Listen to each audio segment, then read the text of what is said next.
memaparkan tentang inflasi. Jadi teman-teman sekalian berharap stay di video ini dan lihat bagaimana kami memaparkan penjelasan kami masing-masing. Happy watching! Bye!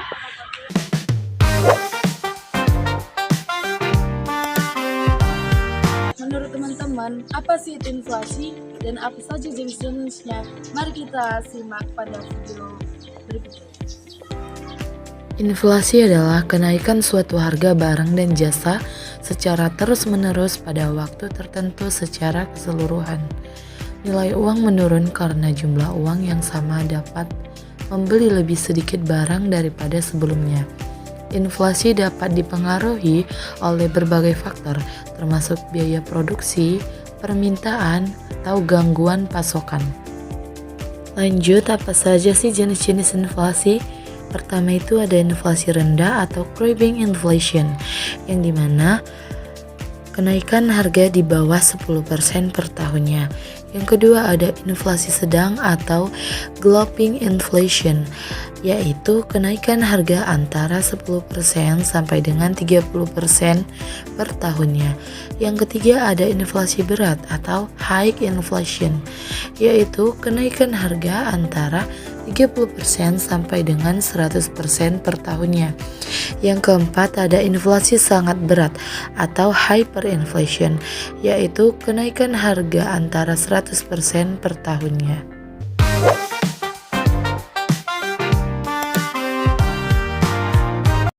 Nah, pemaparan video yang kedua berjudul tentang mengapa sih inflasi itu terjadi menurut Islam. Dikarenakan yang pertama, riba dianggap sebagai salah satu penyebab utama karena produsen akan menaikkan harga barang untuk menutupi biaya bunga dari pinjaman yang mendorong kenaikan harga secara terus-menerus atau cost plus inflation. Yang kedua, ketidakseimbangan antara penawaran dan permintaan yang dipicu oleh ketidakadilan, kecurangan atau praktik riba juga menjadi penyebab.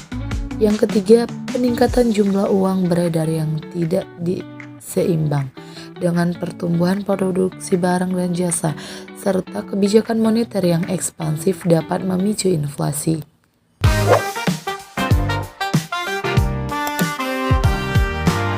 Guys, di sini saya akan menjelaskan tentang sikap Islam terhadap inflasi. Mari disimak. Yang pertama itu ada larangan spekulasi, melarang praktik spekulatif yang tidak berbasis pada aktivitas ekonomi real karena dapat menyebabkan fluktuasi harga yang tajam.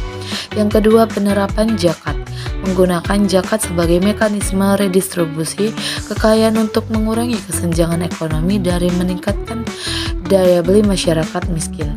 Yang ketiga, untuk pengendalian harga, mengendalikan harga dan mencegah manipulasi pasar dengan menjaga kualitas barang dan praktik ekonomi yang bermoral. Yang keempat, untuk keadilan dalam transaksi, menekankan pentingnya keadilan dalam harga dan keuntungan serta transparansi dalam setiap transaksi bisnis untuk mencegah praktik yang merugikan dan memicu inflasi.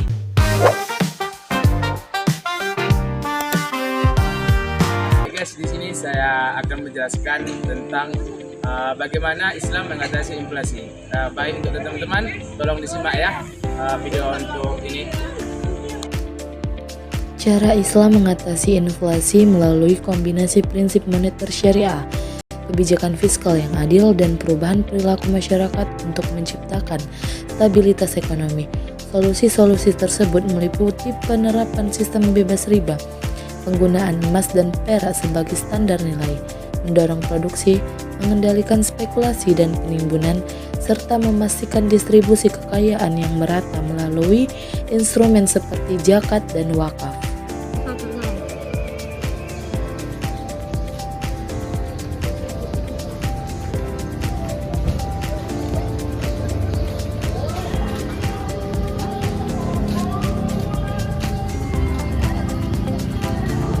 Tahu ini dengan Bapak siapa? Anwar. Oh, Bapak Anwar. Jadi ini toko Bapak? Ya, toko sendiri. Kalau boleh tahu ini tokonya sudah berapa tahun berdiri ya Pak? Sekitar 4 tahun. 4 tahun. Jadi selama berkembangnya toko Anwar ini pernah nggak terjadinya inflasi di toko sembako ini? Inflasi ya terjadi.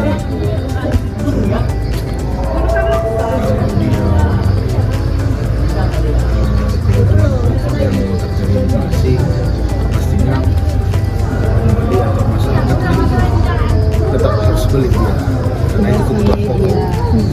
Mau nggak mau tetap Tapi harus beli. jika itu tidak kebutuhan yang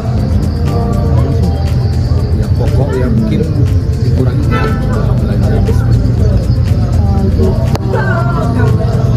Kalau berarti daya beli masyarakat terhadap bahan-bahan sembako di toko Anwar ini masih relatif menengah ke atas. Ya, daya belinya masih normal-normal aja sih. Jadi menurut Bapak untuk salah satu bahan sembako yang agak kenaikan inflasinya agak tinggi itu apa? Untuk kenaikan yang dampak tertinggi itu seperti minyak kita. Oh, Minyak kita saat ini harga sudah mengejar 17.500. pada saat tinggi itu sekitar berapa? Di saat dia normal 16.000. Oh, 16.000. Ini masih Sekarang tinggi.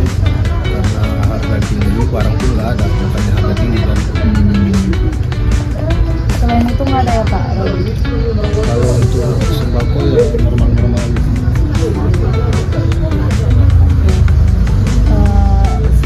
Ya, cukup sekian pertanyaan dari saya. Terima kasih atas waktunya dan semoga semakin berkembang toko Anwar. Izin Pak bertanya, saya dari mahasiswa UI ingin bertanya sedikit tentang harga sembako Pak. Bagaimana respon konsumen ketika mengetahui tentang sembako ini dengan harga yang naik? Tentunya konsumen merasa kecewa, cuman karena kebutuhan pokok yang mereka mau ya harus dipenuhi ya. Bagaimana pengaruh inflasi terhadap Cuma untuk kita sendiri sebagai pemilik toko, ya kita semaksimal mungkinnya menaikkan harga itu sesuai dengan kemampuan masyarakat sih. Dan sedikit lagi pertanyaan saya Pak, berapa kali dalam seminggu Bapak merestock barang di toko Bapak tersebut?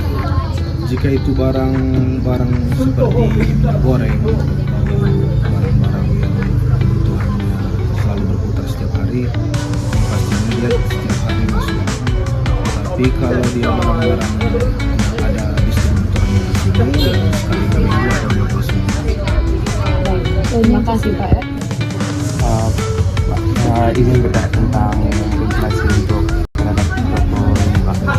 Saya ingin bertanya, apa Pak kendala yang sering dihadapi dalam toko grocery ini Pak? Jadi toko sembako seperti ini Pak. Kendalanya. Kalau kendala untuk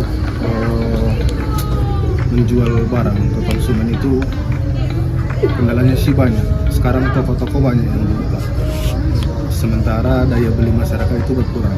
Kalau untuk kendala untuk penjualan, tapi kalau untuk kendala untuk di barang itu, barang-barang expired itu sangat kendala untuk toko. Jadi jika dia expired, misalnya tidak laku di toko, expired, kita ke distributor itu retur barang itu pasti dipotong pajak. Seperti itu.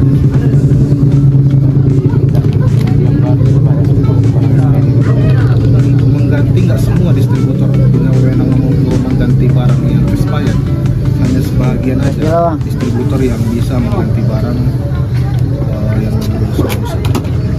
Itu Pak ya. Ya. Makasih banyak Pak ya. Assalamualaikum Bu. Boleh Ibu izin untuk menyatakan suatu orasi nih Bu? Kira-kira bagaimana itu Bu? Ada nggak 1 kilo, 1 karung, 1 gram? Bagaimana harganya? Pokok.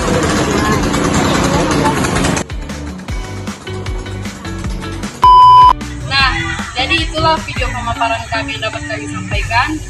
Jika ada yang salah dan kurang, kami mohon maaf. Dan ada sedikit pantun yang dapat saya sampaikan. Jalan-jalan ke kota Blitar. Pulangnya beli buah salak. Sekian dari kami yang pintar. Cukup. Kalau ada yang salah, pura-pura nggak nampak aja. Assalamualaikum warahmatullahi wabarakatuh.